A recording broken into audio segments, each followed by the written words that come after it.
Well, as we promised, we're back again, going to talk about a much deeper level of relationship, of friendship.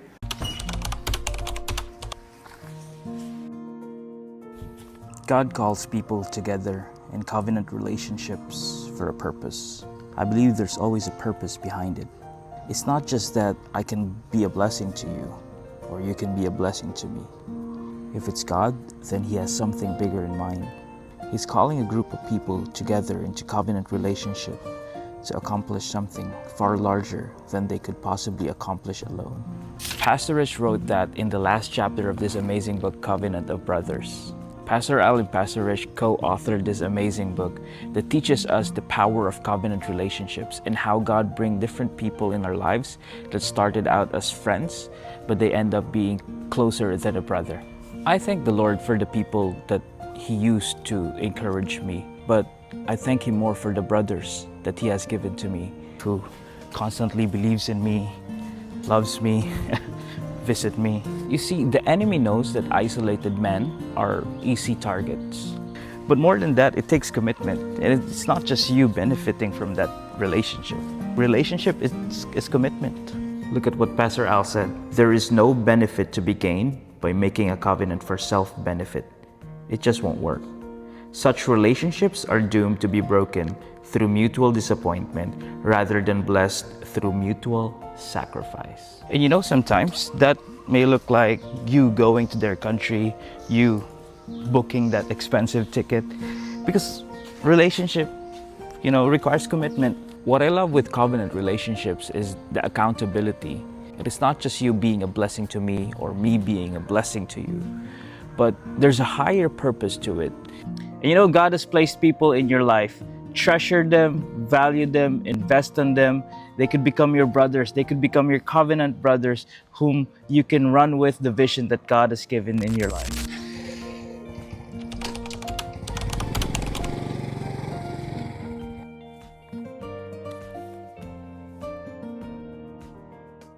Statistically, about 90-some% of people never reach these levels.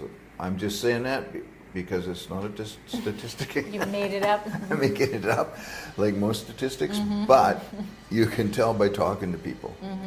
And when we begin to talk about covenant relationships between people, of course, the marriage covenant is a huge and amazing example. Yes. It really is. And we'll talk about why that works and why the same thing works between a group of people or people that have adopted themselves together. So, yeah, where are we going to start, Vic?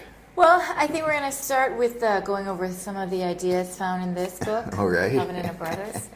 Just because the reason why the idea for this came up is because we were talking about helping people learn to guard their hearts with regards to relationships. Because a lot of times when we think about guarding our heart, we think about protecting ourselves from wrong influences, etc. But part of the guarding your heart for success is actually guarding and protecting the right relationships that God's put in your life, because you're not going to be successful in anything that God's called you to do if you don't know how to guard those relationships, from your marriage to your friendships to those that you work in ministry with. And so the idea of how our DNA is family, that's something that we're very, very familiar with, but we wanted to go just a little bit deeper and talk about why it actually works for us. It's because it's actually about covenant. Right. And in everything that we've been feeling like we need to speak about on this platform here, about protecting us because we don't want the enemy to divide us from the inside out, having a deep understanding of why our relationships work so well is good, because then you can explain it to the next guy that you're trying to bring into the fold, and it also helps you see where you actually have to bring in the protection, why you have to protect these relationships. Our relationships aren't vital just because they're really amazing. They're vital because they're God's way, His ordained way of helping us be successful in the thing He's called us to do. And we are watching people all around fail. Yes. And you can trace it back to a weakness in relationships. Yeah. There's a very common and popular thing to say, well, I'm accountable, so-and-so is my accountability partner or my whatever. But really? Because I know so many people who are accountable or under accountability, but yet they fall and fail. So obviously the level of relationship wasn't what they thought it was. Yeah. And I've seen it happen so many times that when people who had built great relationships around the ministry. We're talking about ministry leaders here today. That ministry leaders, powerful people that had built great, networks, let's say, or whatever, relationships around them. When they got in trouble, those relationships failed. And I'm always puzzled about that. Like, why does a relationship fail right when you need it the most? Yeah, that's right. And I've seen guys that I know really well abandoned by other guys who they thought were their best friends. Yeah. And so there's a missing link in there. Yeah, because it's not that they didn't have the accountability people there. It's like you said, when you don't really need the strength of those relationships so much when everything is going right, right? When you need those relationships to step up for you is when everything is going wrong. Yeah. The reason why Jonathan was so significant in David's life was because David was hated by King Saul, and his life and his call and his ministry was under attack. Without that, they'd have no problem being buddies, and it'd be like, well, this makes sense. They're both friends and everything's good, Yeah. But the reason why that relationship was so important and inspiring is because David was in trouble. Yeah. And Jonathan was part of the solution to help give him the courage and also the answer that he needed. Is Saul really trying to kill me? Is this a legit thing, So when we talk about walking in covenant, covenant is there for all times. Right. And I think that's the missing link that we sometimes forget is covenant doesn't just work when you're upholding the end of the bargain and you're fulfilling all of your obligations. Right. Covenant is there for when it's not working, Right. for when something has failed, and you're still the one that's going to uphold the bargain, you're going to uphold that level. And the reason why it works is because we walk in covenant with Jesus, first of all, Right. and he upholds it for us. And the reason why it can work on this level is because it's not just dependent on your ability and my ability, Right. but because we're both in covenant with Jesus, Yeah. he's also the ability that we have to keep this relationship where it needs to be. Yeah. And that's why, regardless of the trouble any one of us could ever get into, we're not going to abandon each other. We're Right. not going to leave each other. We're not going to dismiss each other, Right. cut each other off at the legs. Now you're kicked out. Now you're done. Now you're out for the count because you can't do what I need you to do for me anymore, and now you're a liability. Right. That's not what happens That's at right. all, right? Yeah. It's the opposite, Yeah. actually. Boy, and we have to dig down deep into this to really get a hold of this principle that you say, Beck, that Jesus is actually the strength behind the covenant Yeah. that we have That's right. between our human covenants. And obviously the Bible talks more about the marriage covenant when it comes to human covenant than any other. David and Jonathan are a good example, and there's some others. But that marriage covenant, and that's one of the big things that we really express during a marriage ceremony, is that this is a marriage before God, Yes. right? And that it's a threefold cord that's not easily broken, all those kind of things, That's right, And the idea that this covenant is a piece of heaven in our lives, in earthly lives, right? In these earthly vessels. And so it really is Jesus that holds that marriage covenant together, and that's why God hates divorce. Yeah. And it's hard on him because I actually think he doesn't understand it. He doesn't get it. God's like, I can't get that. I can't go there because everything, he is love, right? And everything that he does is based on love and his goodness and those kind of things. My relationship with your mom and I, it has Jesus holding the thing together through thick and thin. And John, the apostle, that said that, don't tell me that you love God if you don't love your brother. You love God who you can't see, but you don't love your brother who you can see. Like, come on. Yeah. And you can apply that principle to everything in our relationships. In other words, our relationship with God, you can say whatever you want, but it actually manifests in your relationship with other That's it. people. That's That's where we exactly really it. see. Yeah. And so that's why, we become role models and we become examples and those kind of things, because that's really where people can see that God is good. Yeah. And they can see his stability and his promise. So, Yeah. so it is God that gets behind the covenant. The covenant is a godly thing. It's not a man-made thing, even between humans. Yeah, which is why you can trust it and rely on it even when things are hard, because you get to fall back on the promises of God, Right. on the strength of God, the peace of God, the wisdom of God. It's not dependent on your ability to maneuver or manipulate that person or that circumstance to do what you need it to do, but you can allow the power of God, the presence of God, to change your perspective, your heart attitude, and how you choose to minister out of that situation. There's a point here in that you guys wrote, you and Pastor Rich, and it's on page 42. It says, when you come into covenant, part of the relationship is that love becomes the covering. Love covers a multitude of sins. That doesn't mean that we overlook blatant immorality. It means that if I'm in covenant relationship with you, just like a husband and wife, we can overlook the differences of opinion. I love how this is written. Because here it's not talking so much about, it's just basically saying how we can get over each other's issues, right? We're not talking about moral issues here as much as we're talking about the differences in personality, the differences in the way that we would do something or say something. Maybe I wouldn't do it that way or say it that way, but we're in this together, and we're in this for the long term. Because we're in covenant together, I'm not going to let those little things bother me. Whereas if you're not in covenant relationship, then all of those little things irritate you. How irritated are we by the people we work with? And that's actually a really good indication. If you're walking in covenant, those irritations don't become the thing that give you an excuse to either devalue or not include them, or you know what I mean? It's a point of conviction. Let's be honest, right? Yeah. Again, the trust level is different. If you're not in covenant, you are always wondering, is he trying to use me? Is he just trying to get something out of me? How can I benefit back? I keep going back to the illustration of marriage, but if you have a good marriage, then those issues shouldn't be there. In a marriage gone bad, the feelings are, he's just using me, or she's just using me, or is there anything I can get out of this? But that's not what marriage is about. Covenant is about, we're in this together for the long term. I know you have some weaknesses. I have some weaknesses. You have some strengths. I have some strengths. But we have a future together. I love that. No matter what, we're going to make this work. God's called us together, and we stick it out. And this is the kind of trust that's the foundation of covenant. Yeah. So I can explain that too by asking a question that I'm going to answer, because the answer is tricky. And that is a covenant relationship tested? And the answer is no. It's not tested. Because me and your mom, for example, if something comes against us, it comes against us. Yes. It's not coming against me. Or her. And it's testing, our commitment to each other. It comes against us. That's right. And not only that when something comes against us, we don't see it as a test. We see it as our next job. Yeah. This is our next challenge. That's right. And so this is covenant relationship about Pastor Rich and myself. And if I had to say, is that relationship ever tested? I would say, no, it's not tested. Because we're already in, what did you say, pre-agreement. Yeah, that's right. Right? That's what a covenant is. Yeah. It's a pre-agreement that this is the way I'm going to treat you, this is the way I'm going to look at you, this is the way I'm going to think about you, this is the way I'm going to act towards you and for you. And so that idea that the covenant, because it is a piece of heaven, it takes you out and beyond the way the systems of the world work.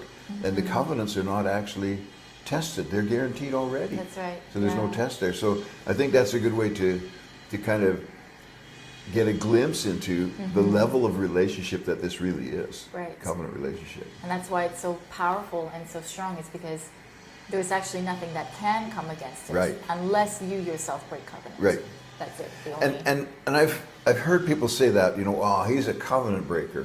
Well, no, what he did is he disappointed you. Right. Which is a big difference, right? It's a huge difference. Yeah. I actually don't think there's such a thing as a broken covenant. Right. There's a covenant that might not be working in its fullness. But the marriage covenant, for example, is until death do us part, right? Is I promise for the rest of my life. And so if the only way that breaks down is when I somehow go back and say, I didn't mean it, or I found something better, or what is that? Like my word from before is no longer good, and then what that means is my word now any good? Now, in marriage situations, of course, it's a tricky business, because if there's abuse or whatever, you've got to get out of that, and move on. But we're not talking about that, right? But the idea of defining what a covenant is and how it works, it is an absolute, forever commitment and bond between people. Yeah, that's right. That's good. So there's something else in here too that I want to talk about. There are 3 requirements of covenant that you lay out in this book, you and Pastor Rich. And number 1 is loyalty regardless of circumstances, which I just love. It doesn't matter what's happening or how the circumstances have changed or been affected. Loyalty regardless of circumstances, right? Yeah, number good. 2, truthfulness regardless of cost. So these aren't light, easy Right. things. It's very hard to be truthful, regardless of the cost. Right. But if you have that loyalty, you're willing to be truthful, right? Number 3, forgiveness regardless of the pain. And I love that because there are going to be ample opportunities to forgive and also receive forgiveness, right? It works both ways. And so if you have those elements at work in your friendships, in your deep relationships, because it's not like you and Pastor Rich ever sat down around a fire and was like, okay, now we shall make covenant, and you know, That's you so did true. a song and a dance or something, and then you're like, covenant done. It just happened naturally as a result of your commitment to each other, your commitment to the vision, your commitment to faith, to not compromising. And so that's how covenant actually happens naturally. It starts off with agreement in some things and our relationship growing to the point where now you're like, we are committed to each other. We're committed to the vision. We're committed to God's purpose. And that's why you don't break covenant even if God moves you on to, like, so for example, we've released lots of people to go into other nations or plant new churches or whatever, but you never leave the relationship because it's not about proximity. It's about that so commitment. true. So true. I think covenant is actually something that you fall into. You know, That's a good way of describing it. when you think about a man and a woman that fall in love, right? Like in the purest sense of that word, falling in love, it means you fell into something that you actually didn't really expect. Right. It's something deeper than you, right? It's something above and beyond you. And I think that's the thing with covenant is we, like you say, we didn't like cut our wrists or do anything like that. we kind of fell into it. And again, that just speaks to it as being something from heaven that where God led us into that thing. And honestly, I think the cry of the hearts from people that I see, leaders, people that have read this book and come up in tears saying, I wish I could find this, I wish I could have that, have not had that experience of falling into covenant. And I think maybe that there's been resistance to it. And to me, there's only one thing that resists covenant. There's only one thing that would resist me from falling in love with your mom and marrying her and living together happily ever after. And that is pride and selfishness, greed, you know, like the sins of the flesh, right? My own stuff. And I think that's what keeps leaders, say what you want. I've never found anybody that I could walk in covenant with. No, you're not a person that you can walk in covenant with. That's why, you know, you have to be that person that's willing to fall for the other person or the other people. You know, we've got covenant all across Victory Asia, and we're willing to fall for all of the people in that and come into what God's saying that can happen, we can do. And I can see why people are so hungry for it, almost jealous of it when they see it. Because for so many people it seems so far from them. And yet there's such a heart's cry that if I could just have this. And I know that it's really easy for us on the Victory Asia platform to kind of take it for granted and take it for normal. Yeah. But I tell you what, there's not very many people that have what we have. True. Very, very few. And when they see it, they want it. Yeah. And they'll ask how to get it. But a lot of times that's where it stops. And the reason is, I mean, you think about it, people that have been under the blessing and the covering of what we've built here, for example, and then have walked out from under it and wanted to do their own thing. And I got nothing wrong with people wanting to do their own thing, except that they've walked out from under the inheritance, plus the blessing, plus the protection. They've walked out from under all of those things, and they're walking into a place where you might think that you're now going to be the boss, you're now going to be the guy, the kingpin, you know, now you've got your own ministry. Man, oh man, it just doesn't, you know, it doesn't work like that. You don't establish yourself in the ministry. You don't establish your own ministry. It's something that's birthed out of covenant relationships if it's going to succeed. And I think that's why we see so many people failing and falling. They ended up in a place of confusion because they no longer have that. They no longer have somebody that comes running to their rescue. Right.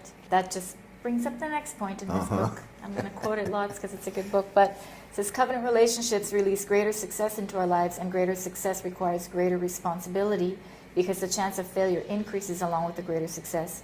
I've noticed that men or women who get off track do it while believing they have all the protection they need in place. Covenant relationships offer a more powerful protection against moral failure than policies do if these relationships really are close. When we feel a responsibility towards someone, we will ask them, how's your personal life, your devotional life, your marriage? And then Pastor Rich goes on to talk about how you guys challenge each other. And it's true, because when you do have that covenant relationship, it's a greater protection, because you're not just looking at the outside things, the outside systems. Are they having date night with their wife? Are they? You actually have a relationship with a person that you can pick up on that. You know, you guys don't seem to be really okay right now. You seem to be fighting a lot. Like, is there something going on? Is there, because your concern is for the individual. You really have a care for that person, because your heart has already been, like you said, entwined with them, because you've already fallen towards them. And so the level of care is not, I care about you because I care how you make this ministry look, or how you make it function, or what a moral failure would do for a ministry. I care for you because I care for you. I want to see you succeed in the thing God's called you to do. And so that's why even when there is trouble, the help is there, because it's not about completely negating and not having anybody in the sphere of influence who could ever do anything wrong. It's about making you the right person, that regardless of what you go through, God can change you and heal you, and in relationship He can reestablish those things in your life. You know, and the covenant relationships don't make me strong or me better. They make us strong and us better. Yes, that's right. And that's where we get that from. And so when you have those covenant relationships like that, you think about the fear of the Lord, right? It's the beginning of wisdom, right? And the fear of God brings us up short in who we are and how we act and all those kind of things, how we think and all this stuff. And God says it, I better do it, right? Like, it's the whole obedience and all that kind of stuff. In covenant, and because it is a God thing, right? Then there's also a fear of, like, that same fear, respect for your spouse, right? For your kids, for your parents, for your brothers and sisters, for all, you know, like, for me to do something that would hurt me or hurt the ministry or hurt somebody else, I'm going to think about Pastor Rich. I'm going to think about Pastor Peter. I'm going to think about all of these people in my life, right? And so there's an inspiration there too, to realize that it isn't just me. Yeah, that's right. And it's not that you guys can't live without me, but I can't live without you, right? Like, I want to be in this place too. That's where I want to be. That's right. And so there's that whole idea that it's our in covenant, our concern and our awareness, our self-awareness is a whole family awareness. Yes, that's right. Right? It's awareness that brings our relationships, as well as the fear of the Lord. And that's why you want to see everybody succeed. And that's why there's no jostling for position, or, you know, you got many more minutes on camera than I did, and you got to share and I didn't get to share, because there is none of that self, you know, centeredness of everybody cares about the family the most. And that's what makes it work. And so, you know, if we kind of go back to where we started in the first point, part of the whole, how do we make a covenant real?